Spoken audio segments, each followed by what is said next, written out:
ప్రివిలేజ్గా తీసుకొని అందరికీ వాళ్ళకి కావాల్సినటువంటి అవసరత నాకు కూడా బాగా మరి అనుభవం ఏంటంటే పాస్టమ్మ గారు మొన్న కళ్ళజోడు ఇరిగిపోయింది.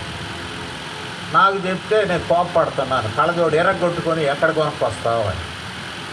ఇస్రాయేల్ బ్రతుకుంటే నాకు చెప్పదామా, బావికి చెప్తే అరుస్తాడరా కళ్ళజోడు ఇరిగింది అని అంటే క్షణాల్లో పోయి ఒకటి కొనుక్కు రావడం ఇవ్వడం చేస్తా. ఇది ఇశ్రాయేలుకున్నటువంటి కుటుంబ రక్త సంబంధీకులకు చేసిన సహాయం అని చెప్పవచ్చు. ఈ దినం అంటే రాజేశ్వరికి కొంత లోటు, జీవిత భాగస్వామి లేకుండా ఒంటరి ప్రయాణం ఏర్పడింది, కానీ కుటుంబానికి కూడా చాలా లోటు. మరి అన్నపూర్ణమ్మ గారు ముగ్గురు కొడుకులు, మందులు అయిపోతే ఒక కొడుకు మీదనే పడుతుంది.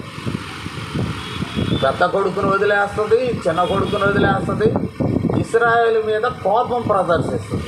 మందులు అయిపోతే ఏం చేస్తున్నావు నువ్వు, అసలు పట్టించుకోవట్లేదు నన్ను, మిగిలిన ఇద్దరు ఒక్కొక్క నెల ఒక్కొక్కళ్ళకి చెప్పొచ్చు కదా అంటే ఇశ్రాయేలు ఇస్తాడు, సహాయం చేస్తాడు, లేక ఆ ఖర్చును భారాన్ని భరిస్తాడు.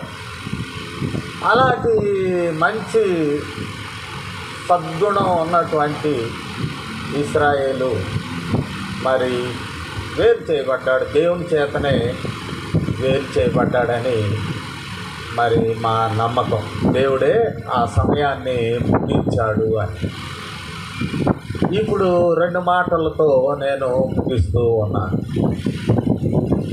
ఇశ్రాయేలు మన నుండి వేరు చేయబడిన దేవునితో ఉన్నాడని నమ్ముతూ ఉన్నాం.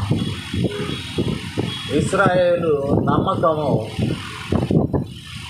క్రైస్తవ సాహిత్యము మరియు ఇతర సంబంధిత వస్తువులను విక్రయించడం ద్వారా వ్యాపారస్తుడను అని అనుకోలేదు, కానీ పరిచర్యలో తాను కొనసాగుతున్నాడు అని అనుకున్నాను.